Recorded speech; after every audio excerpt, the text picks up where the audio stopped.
because earlier this morning, Her Honor put on record that no amendments were submitted. None may have been submitted, but our name is on the list to propound amendments. So thank you to the Majority Floor Leader who was gracious enough to allow us to still propose our amendments. You're welcome, Mr. President.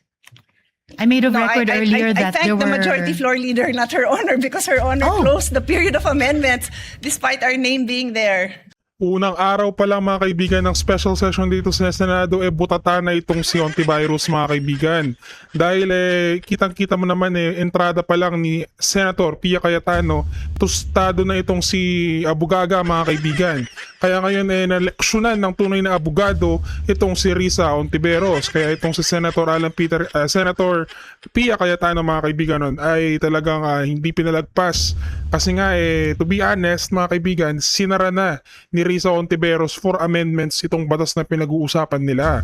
Kaya hindi na, in short mga kaibigan, hindi na inaalaw ni Ontiveros na magkaroon pa ng amendments dyan sa batas na sinusulat niya kahit na nakalista sa pangalan or nakapila si Senator Pia Cayetano para nga dito sa mga amendments na ipapasok dyan sa batas. Pero itong si Ontiveros, sinasara na. Kaya ngayon itong si Senator Pia Cayetano hindi nagpatalo, talagang pinilit niya na ipasok ang kanyang mga amendments at nagpasalamat kay Majority Floor Leader. Pero itong si Risa talagang pumapapelo may epal nagpapa-thank you. Dahil nagpapa-thank you itong si Senator Pia, siya ang nag-you're welcome. To be honest, nagpapa-thank you itong si Pia kay Floor Leader, hindi naman kay Risa. Dahil si Risa ayaw niya ng amendments. So itong si Attorney Senator Pia, talagang unang pagpasok ng kanyang speech talagang nasunog na agad itong si Risa. So mga kaibigan, magandang usapan itong papanoorin natin, mainit-init na usapan at diskusyon at bangayan sa pagitan ng isang tenure na attorney na si Senator Pia Cayetano at sa pagitan ng isang dating nagrarally sa kalsada kasama ang mga akbayan na pumapapil ngayon, umiepal. Risa na sa kubeta this 2028 mga kaibigan. So ayan, bago ang lahat subscribe muna tayo sa ating channel, isang like at subscribe para kayo ay mas maging updated mga kaibigan sa mga maiinit na balita dito sa ating bansa.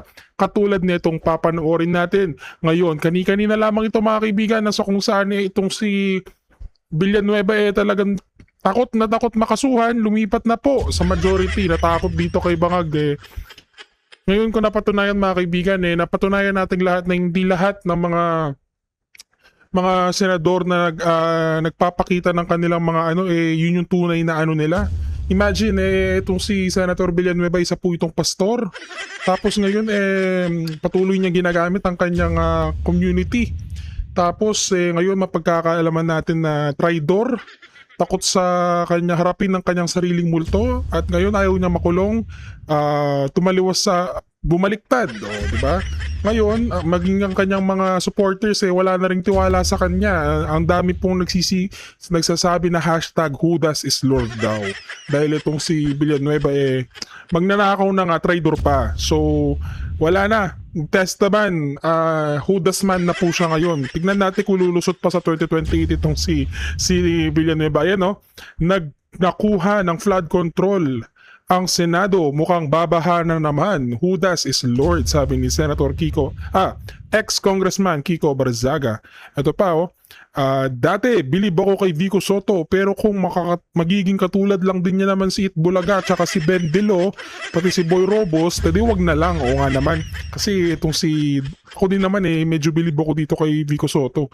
Kaso kung matutulad lang din siya sa kanyang tito na si Itbulaga at maging itong dalawang tulpo na magkapatid, di baling hindi na lang po natin siya iboto. Samantala mga kaibigan, kabilang sa kabilang dako, isa na naman pong senador sa Duterte Block ang kinakasuhan ngayon ng ICC. Naku, isang kalokohan. Katapos nilang kasuhan ngayon si Bato, iniisa-isa nila si Bongo naman ngayon. Ito si Bongo, tahimik lang talaga itong si Bongo, nadadamay pa. Iniisa-isa na po ngayon ng mga admin ni Bangag ang lahat ng mga senador na kumakampi dito kay Duterte. O di ba? Ito ay isang tunay na pagpapakita ng pagsusuppress. Wala nang kahit nasabihin natin na yun tuloy natin yung pinag-usapan natin kahapon na this is the modern day martial law. Wala man dahas na ginagamit pero nakikita nyo even mga legislators, mga senador, pinapatahimik.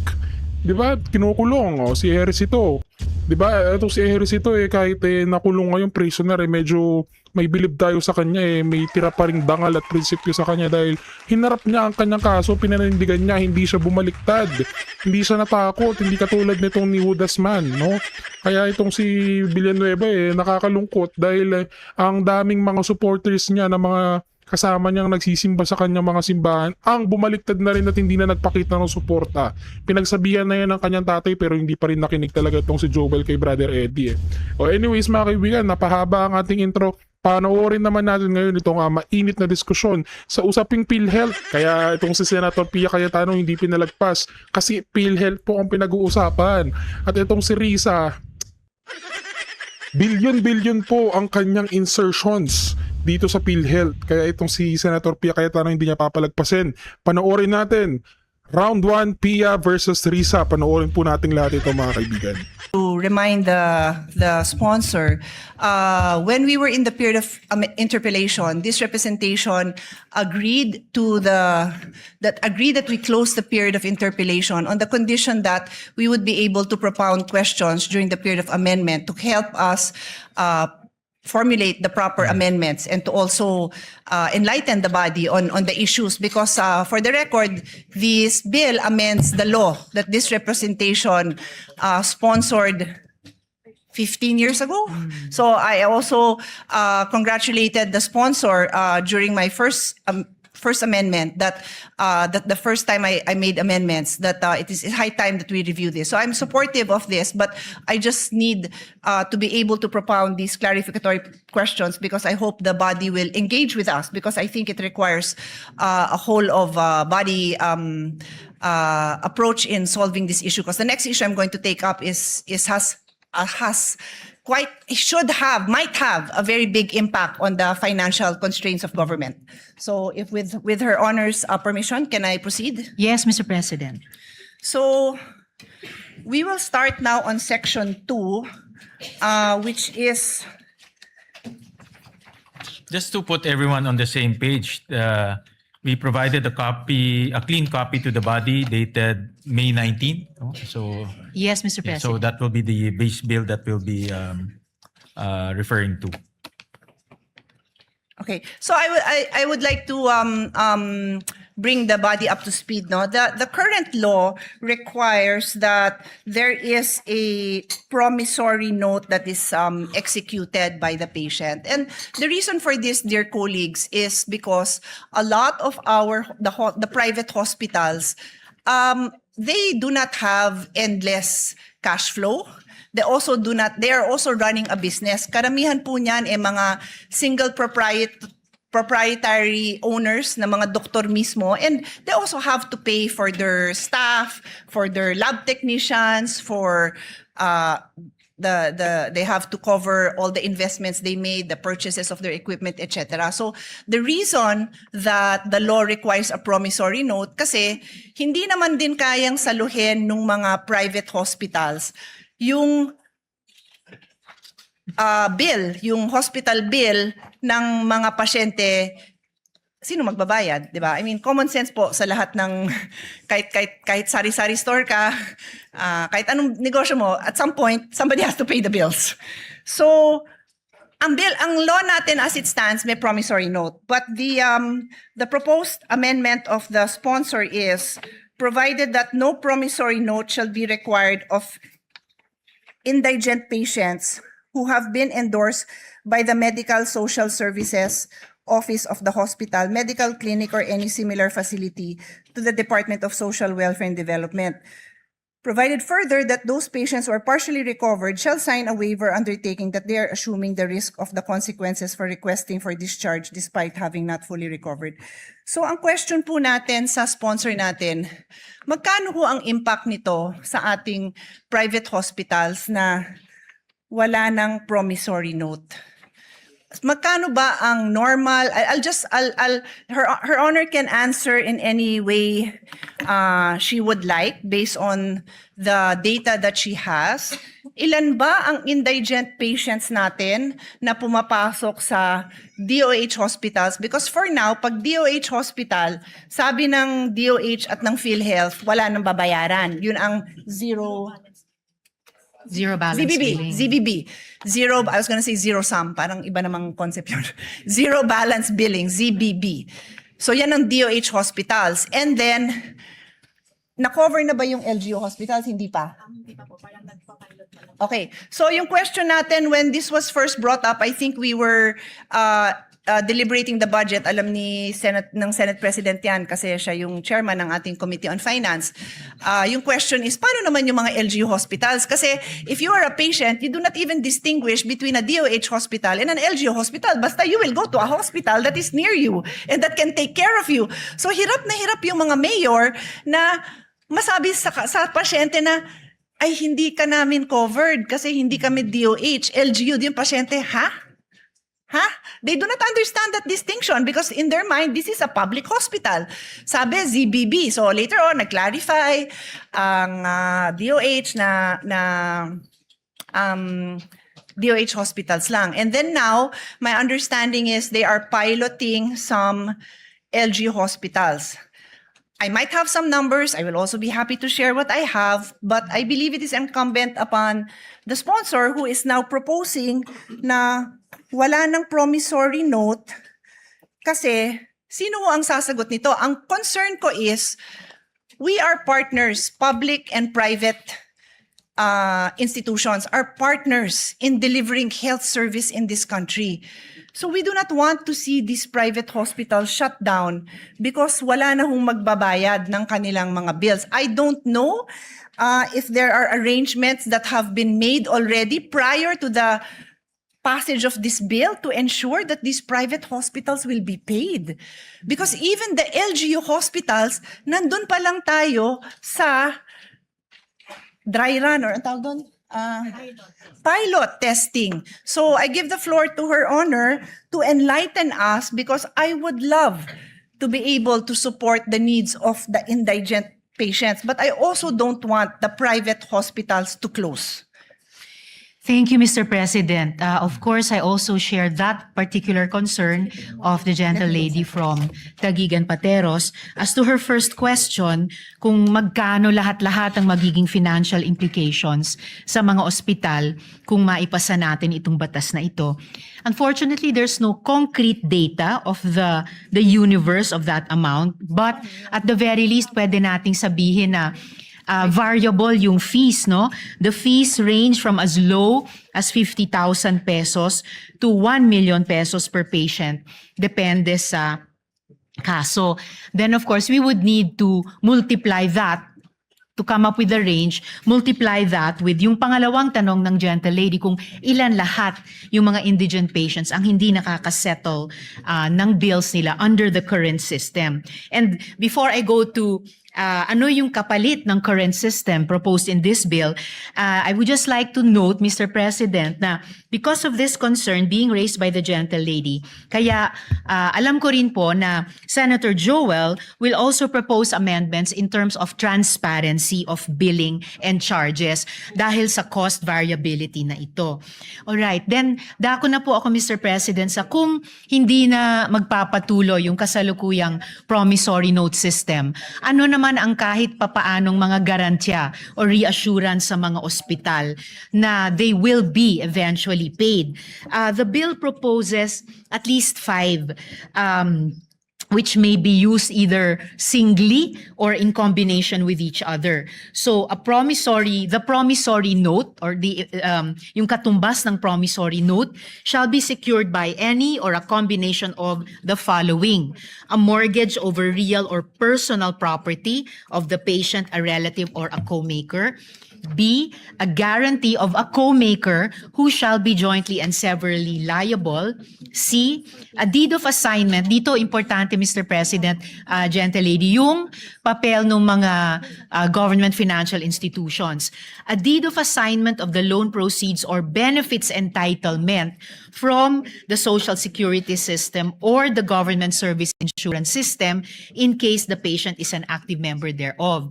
D, a guarantee letter from the Philippine Charity Sweepstakes Office, and in the case nga po of indigent and financially incapacitated patients, a guarantee letter from the Department of Social Welfare and Development or the Department of Health.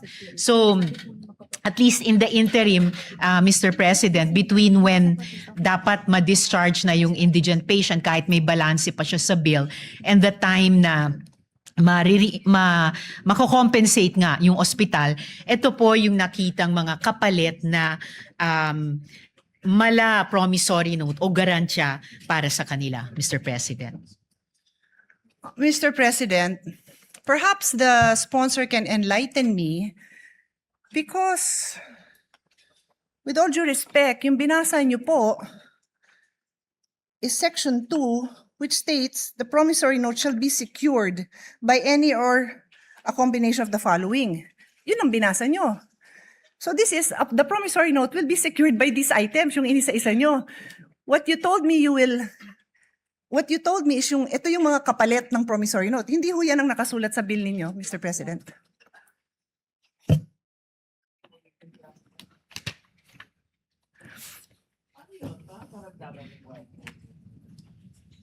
No, Mr. President, it will be a different system. Kung dati the indigent patient and his or her family were on their own to execute a promissory note kahit wala or kulang na kulang ang anumang collateral.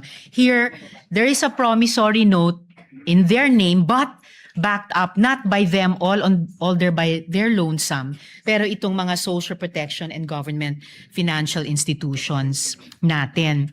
And without leaving this topic, if the gentlelady wishes to pursue it, just relating to an earlier question of hers, in terms of proxy data, yung tinatanong po nila na magkanong magiging cost implications, lalo na sa mga private hospitals, kung maipasa yung batas na ito. So babalikan, If- sorry, just so for clarity lang, Yes. binabalikan niyo yung unang question ko kasi yung question natin ngayon is your response to me. Yes. So which one first? Oh, Because sabi hindi pa ko po, tayo- Mr. President, na without leaving this topic, just para hindi So, ko balikan natin malimutan. yung sa numbers. Yes, Okay, I just sure. want to add Okay.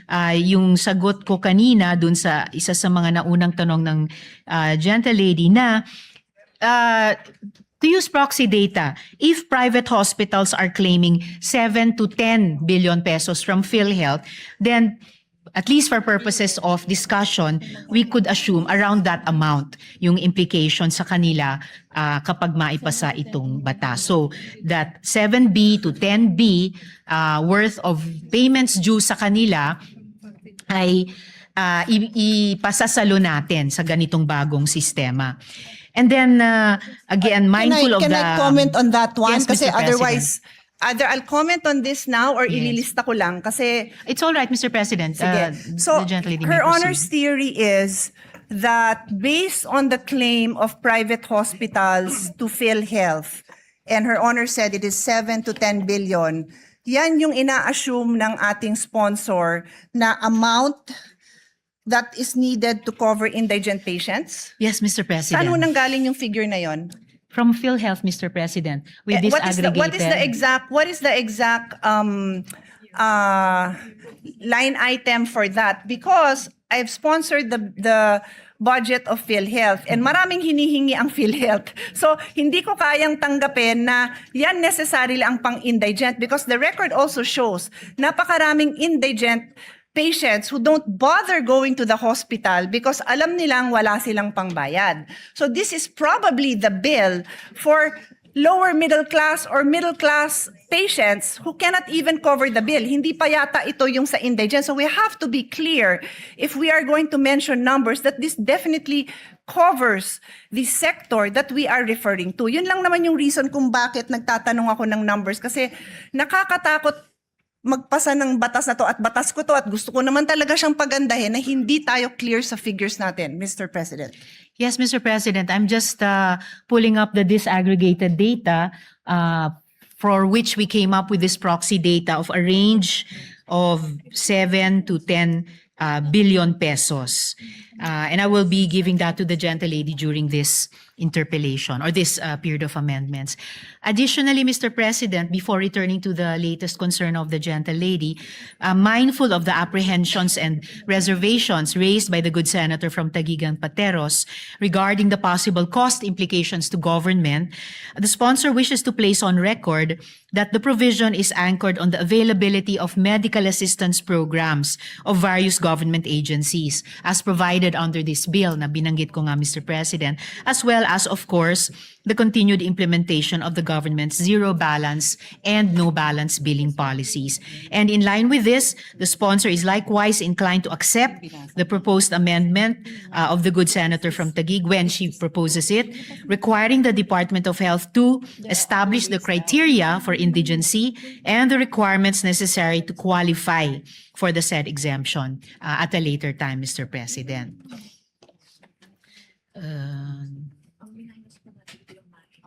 So the latest concern of the gentlelady was, So Her Honor made a statement that there are other ways the bill intends to support the indigent patient. And Her Honor mentioned letter A, B, C, D, E. Sabi nyo, 5 po yun.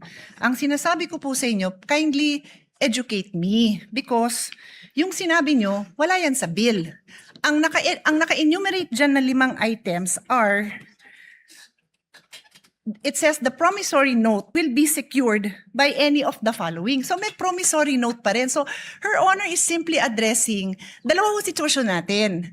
Sino ang kailangan magbigay ng promissory note at based dun sa dito sa amendment nyo, the indigents will no longer be required to execute a promissory note. Tapos dinagdag nyo, pero ito yung mga pwede nilang gawin. Wala nga ho yun. Yung sinabi nyo, wala sa bill nyo. Ang nasa bill, yung mga 5 items that are used to secure a promissory note. So that covers the people who need to pay a promissory note. So Her Honor has to clarify this because it's not, what she's saying is not in the bill.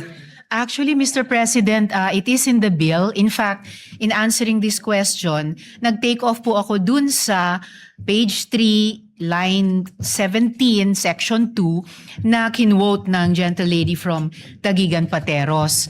And kaya tinalakay ko po yun na in lieu of the current promissory note system, it's still called the promissory note here, pero hindi na po yung solong mga collateral o ano pa mang meager resources na meron yung indigent patient or family ang magsisecure niyan. Ang magbaback up na po nun ay yung mga social protection agencies at saka government financial institutions natin tulad ng SSS, GSIS, PCSO, DSWD, DOH. So in effect, Can Her the Honor promissory specific- note, if I may just complete Yeah, sure. this last sentence, the promissory note will no longer be issued by their lonesome nga po ng indigent patient and family, then bahala na sila sa buhay nila kung paano i-honor. In a way, it will be for the benefit of the hospital na mayroong, hindi yung mahirap na iyon, pero may government institutions na nagsisiguro sa kanila na you will be paid, Mr. President.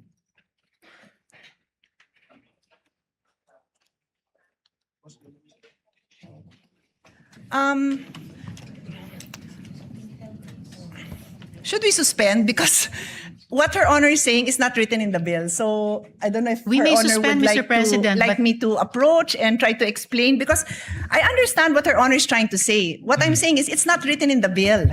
Mr. You President, can we ask may your suspend. staff because it's not written in the bill. We may suspend, Mr. President, but it is actually written in the bill, and I was Kindly read quoting it. the gentlelady Kindly read it when I into the responded to her record. question. Then read it into the record because yung binanggit niyong 5 items, nandyan nakasulat yan. But line 27, section 2, line 27 says, the promissory note shall be secured by any or a combination of the following. Yun nga kung binanggit nyo, nandyan yan. But it says a promissory note will be secured. My question was, paano mabubuhay ang mga ospital kung wala ng promissory note? Hindi nyo pwedeng ibato ito kasi ito sabi the promissory note will be secured by the following. Perhaps Your Honor would like to make an amendment that says that in lieu of the promissory note, kasi yun ho ang sinasabi ninyo. Ang sinasabi ko, hindi nga ho nakasulat. So would you like to propose? Because we are happy to study and support. But hindi nga ho nakasulat yun. Yun lang naman ang puntos ko. Hindi pwede kasi yung intention natin hindi klaro sa batas. Well, that's why I'm glad, Mr. President, that we are in the period of amendments because this representation is very open to proposed amendments, including subject to style, to not just improve the content of the bill, pero klaruhin ang crystal clear kung ano po yung intent niya. So no problem with that, Mr. President. Yes, and that is what I'm doing by using the period of amendment to make the interpellations.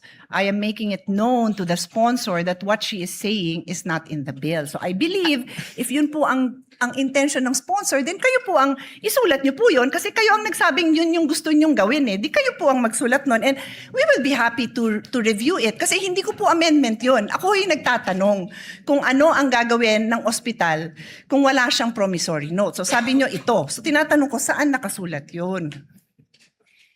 No problem, Mr. President. We can improve this in this very period of amendments. Thank you. Tapos balikan ho natin yung expenses, no?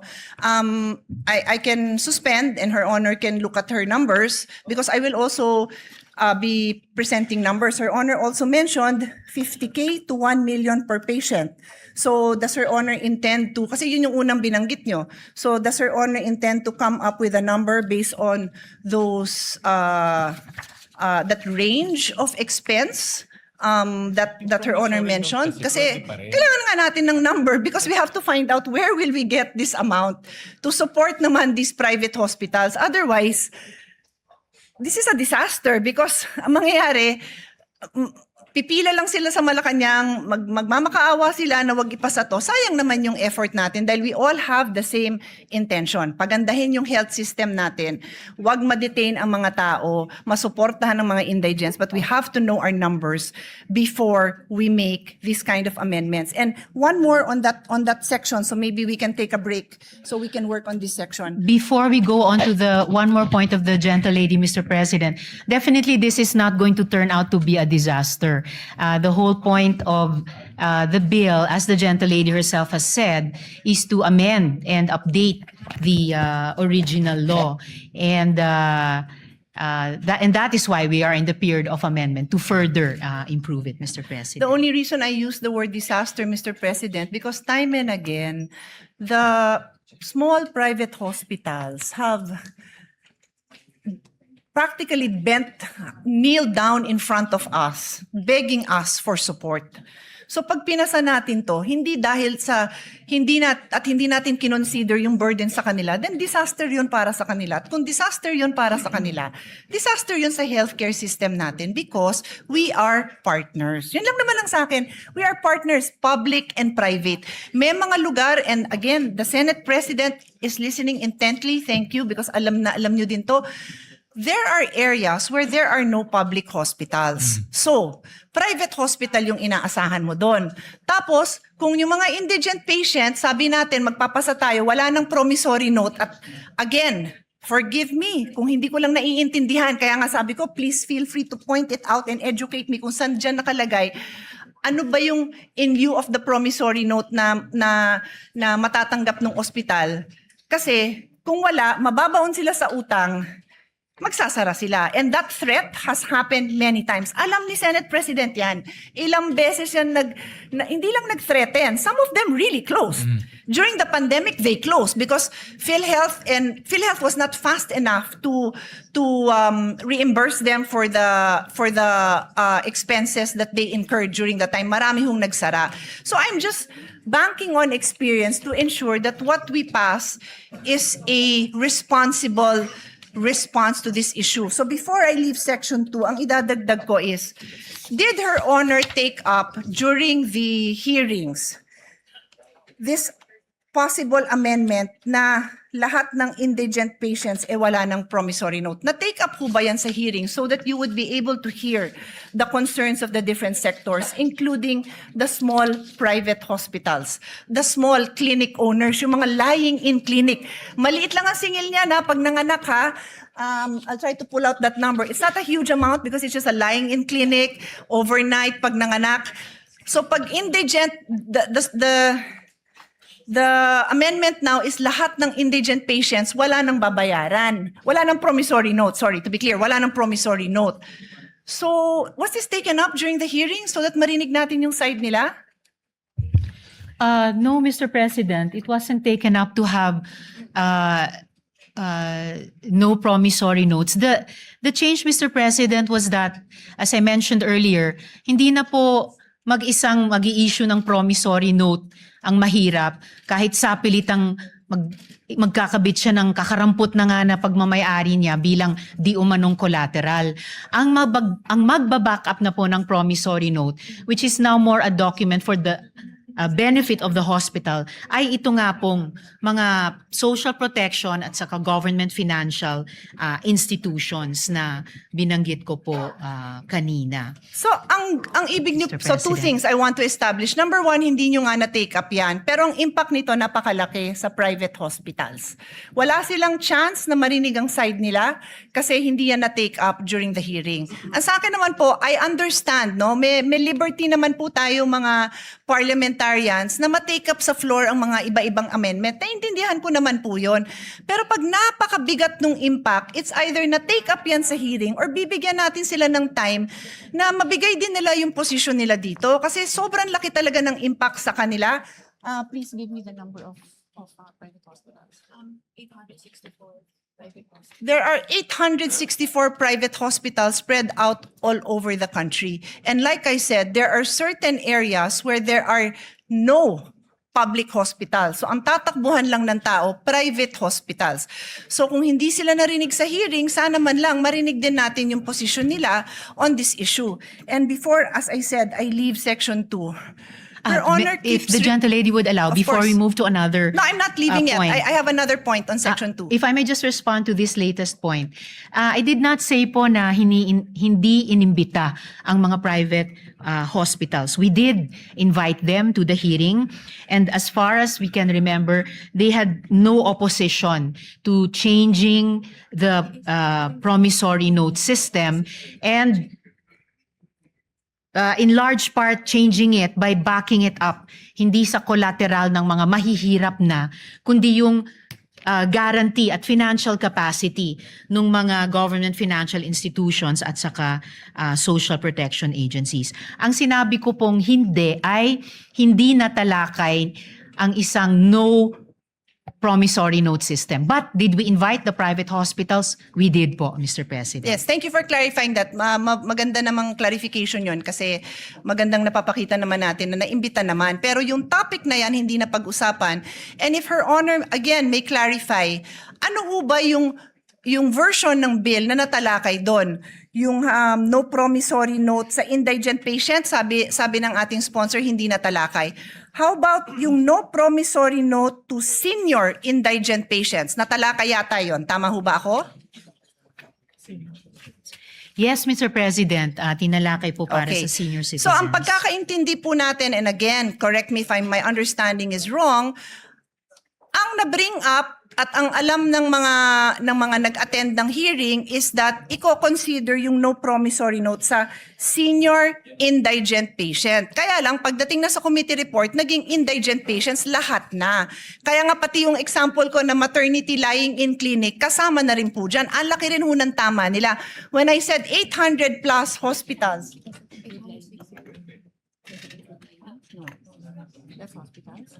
yung sinabi kong 864 na establishments, mga hospital po yun. Hindi pa kasama dyan yung lying in. Baka mas marami pa.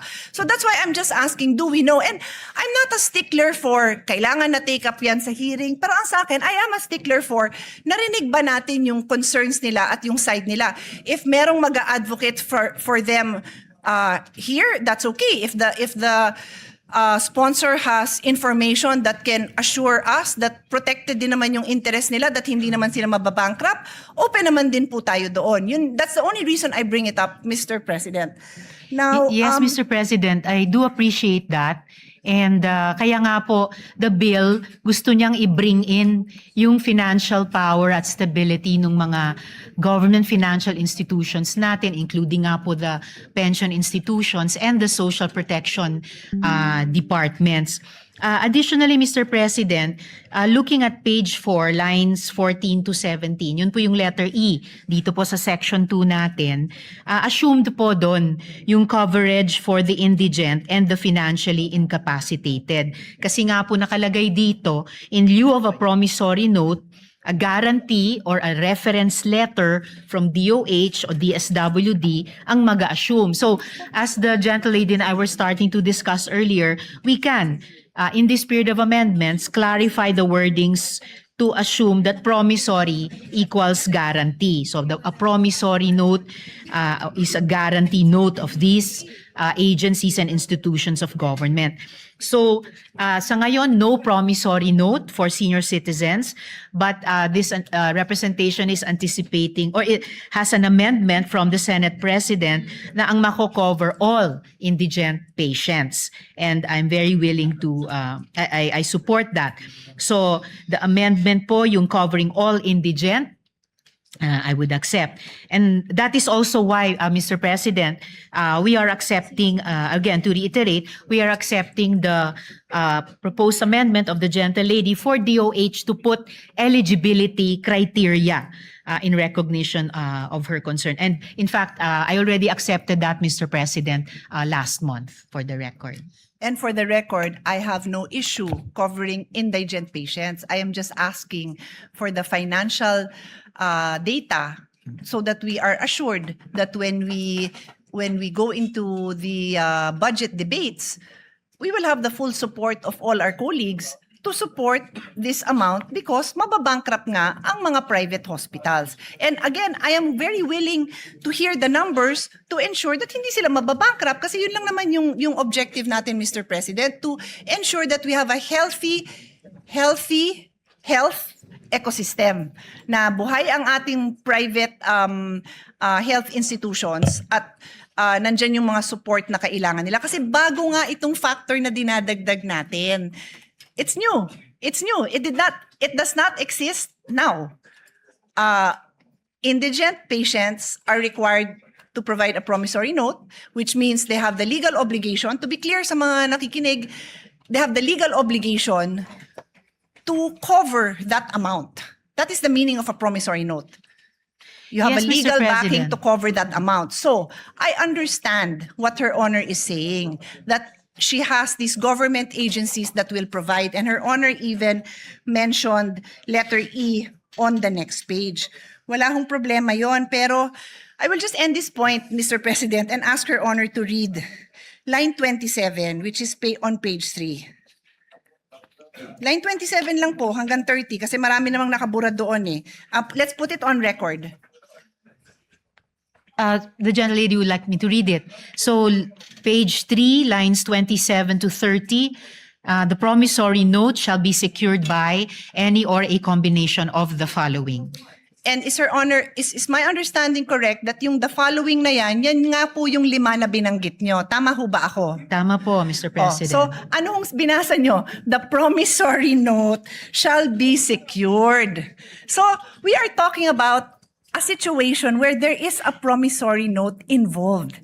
And what I have been trying to say, Your Honor, is for the indigent patient, it is your amendment that says that line 17, would Her Honor like to read? I can read it, she can read it, but that is your amendment, Your Honor. Line Yes, 17. Mr. President, provided that no promissory note shall be required of indigent patients who have been endorsed by the Medical Social Sciences Services Office of the hospital, medical clinic, or any similar facility to the Department of Social Welfare and Development. And just to reiterate, Mr. President, earlier, sinabi ko na rin po na we can clarify wordings to assume promissory equals guarantee. So it could be a guarantee note.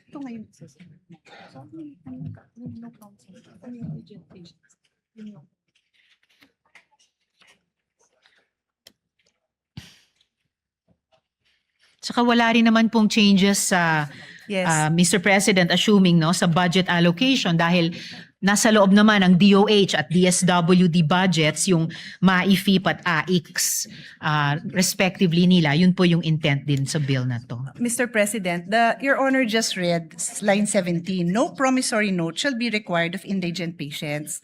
So paano sila mag-a-avail nung nasa line 27 nga na binasa nyo? Yun nga yung provision that requires a promissory note. It simply elaborates what can be, what security is allowed. Yun lang yung pinopoint out natin. Kasi Her Honor keeps on pointing to the alternatives to a promissory note. Wala nga hong nakasulat sa batas nyo na ganon because Section 27, which you just read, Her Honor just read into the record, refers to the security of a promissory note.